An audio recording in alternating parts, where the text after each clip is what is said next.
Yeah, we had that. He had the roller coaster. It was really good. It sounds good. Cool.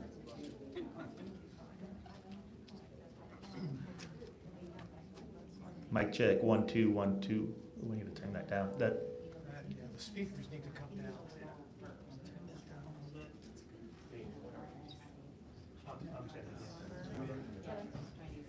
It says it's live. Oh, I see it. Yeah, it's here.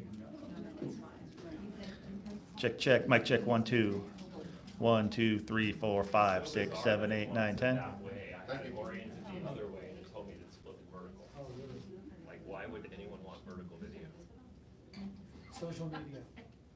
TikTok. YouTube, this is live stream, and I had it, and then it said, no. Instagram, all that stuff. Everything has to be vertical.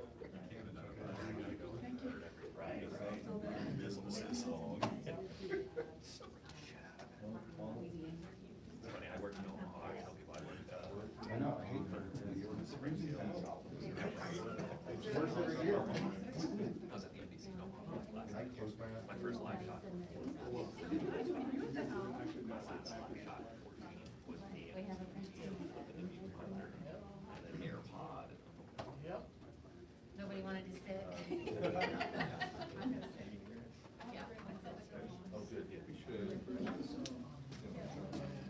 All right, we're about 3 minutes out from the RMPDS news conference, about 3 minutes out. Did you get that, Jeff?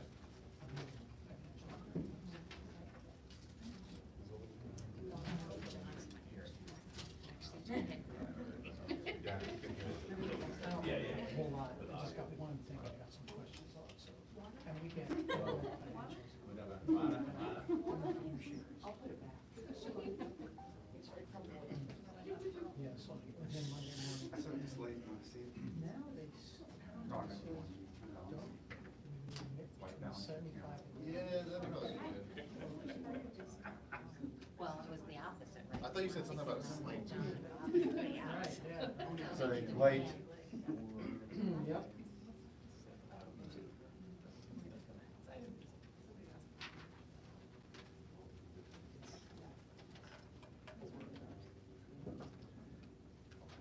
Thank you.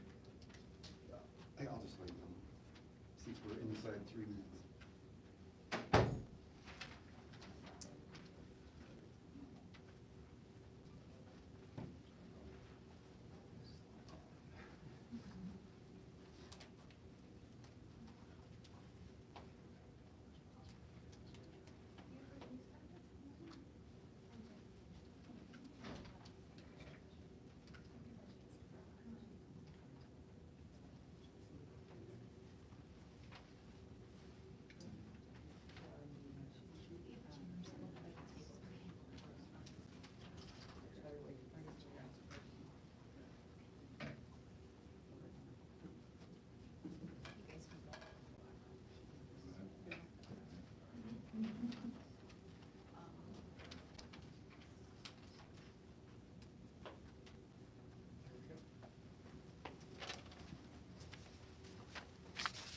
That's right.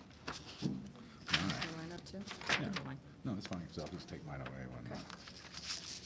Wow. Yours is even bigger than mine. Oops.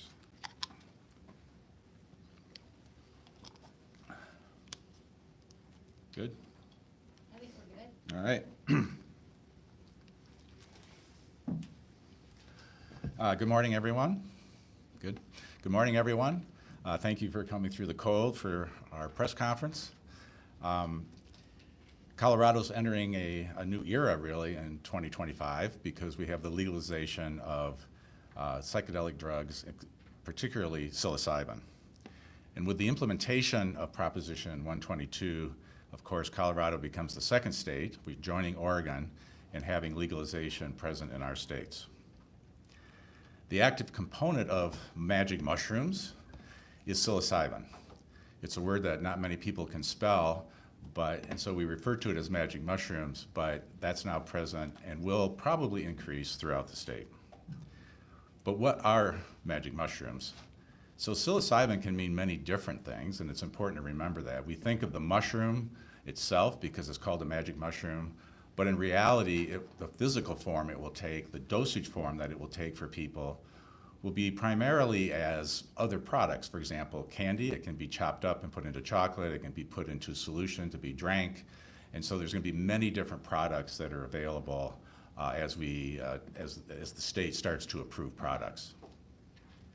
Now, as those products roll out and are used more and more, we're going to wonder, I think, about a year from now, maybe 2 years from now, we're going to want to assess what's been the impact of this program on Colorado. Has it been beneficial or not? For those individuals who have used the product, have they improved or not? And for the population as a whole, has the introduction of the availability of psilocybin products, magic mushrooms, helped them or hurt them? Also, Proposition 122 allows for expansion later into other psychedelic products, and so we'll have to make a decision at that point about whether or not that program should be expanded. So how will we know that the program has been successful and what benefits or risks it has brought to the people? Well, Rocky Mountain Poison and Drug Safety has actually been evaluating drugs in this way for decades. We have hundreds of publications on various drugs such as opioids, stimulants, even things like ibuprofen and acetaminophen. It was no secret, obviously, that the psychedelic era was coming to Colorado, and so about 2 years ago, we started designing programs to measure the potential effects of these programs. One of those programs is called the National Survey of Hallucinogen Trends, or NSIGHT. And NSIGHT is a national survey that provides population-based data, meaning we can make estimates of the number of people using a given product in the United States, but also in each individual state like Colorado. Another system we have developed is our Sentinel Poison Center program, and that takes advantage of the fact that we are the Colorado Poison Center, and so we're getting calls about these cases all the time, and so we can look at those and collect special information from those in order to provide information on the potential risks that people are experiencing when they use psychedelic mushrooms. So now I'm going to introduce two speakers, and they will go into a little bit of detail on each of these programs. Dr. Carrie Rockhill is an epidemiologist and is the lead investigator on the NSIGHT program. And Dr. Andrew Monti on my left is an emergency physician and toxicologist who conceived and has implemented the Sentinel Poison Center program.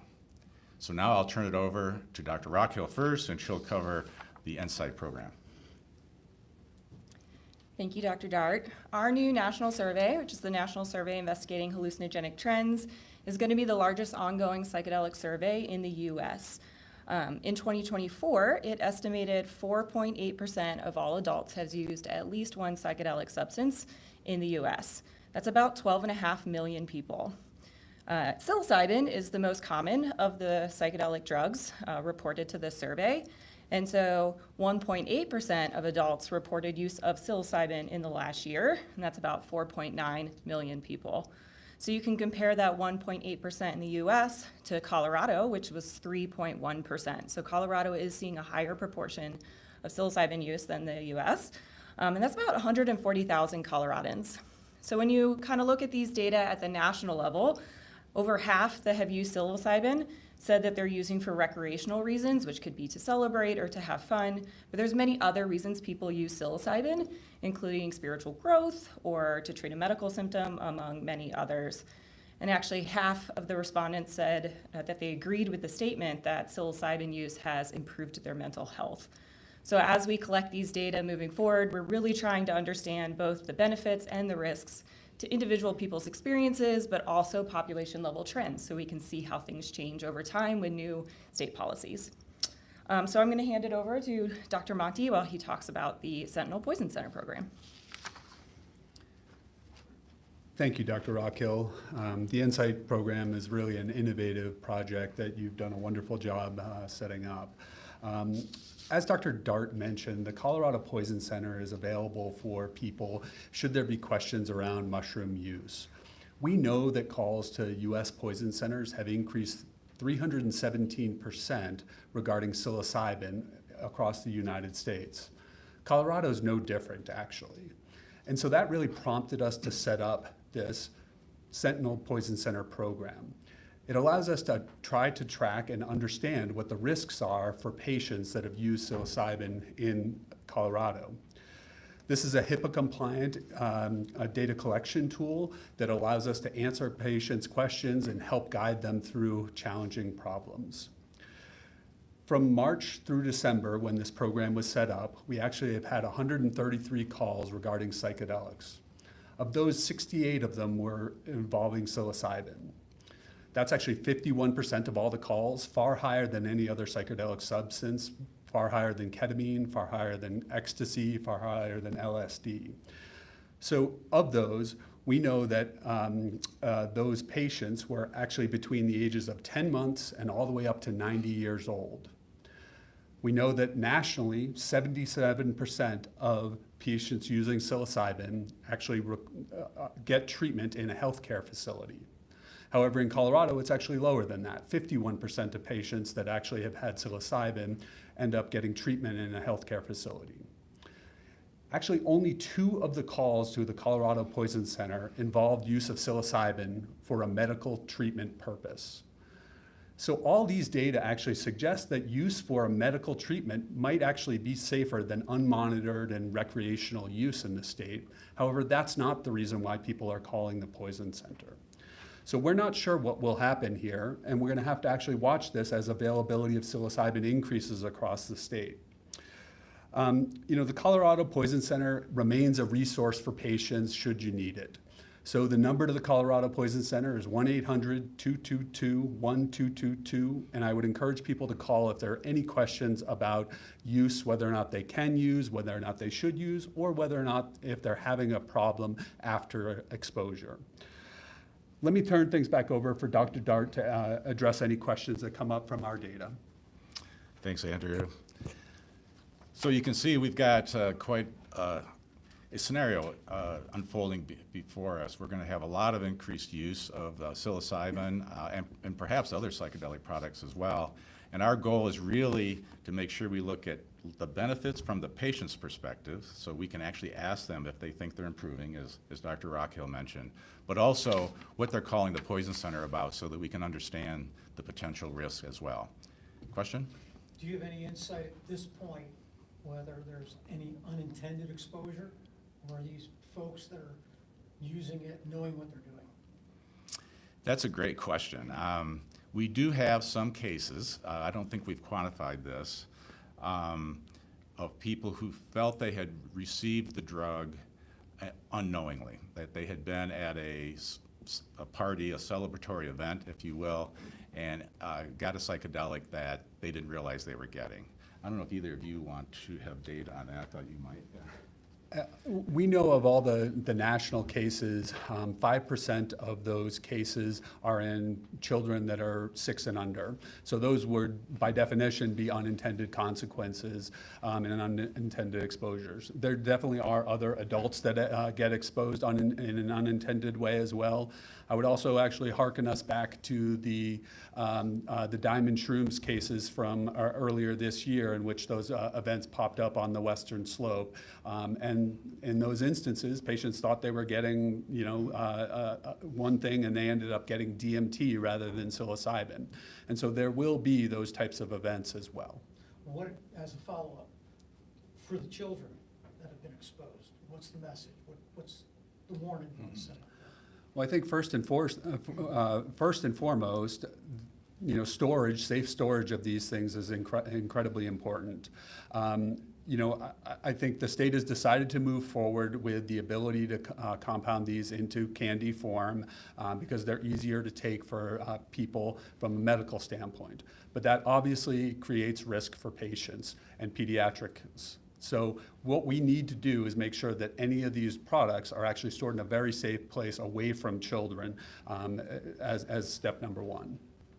Yeah, I'd like to add to that, just in the general, that poison centers see a lot of cases of children getting into things, and nationally, for every product really, kids get into products that usually the parents left out, or the caregiver. It's not always a parent, so the caregiver left out. And so that's a great question, because it allows us to repeat our usual admonition that keep things up and away from children. And if you leave it out, even for a few minutes, it's amazing how often they'll get into it. For children and adults alike, with psilocybin specifically, what are the health risks when taken unintended? Want to do that one? Or- Okay, go ahead.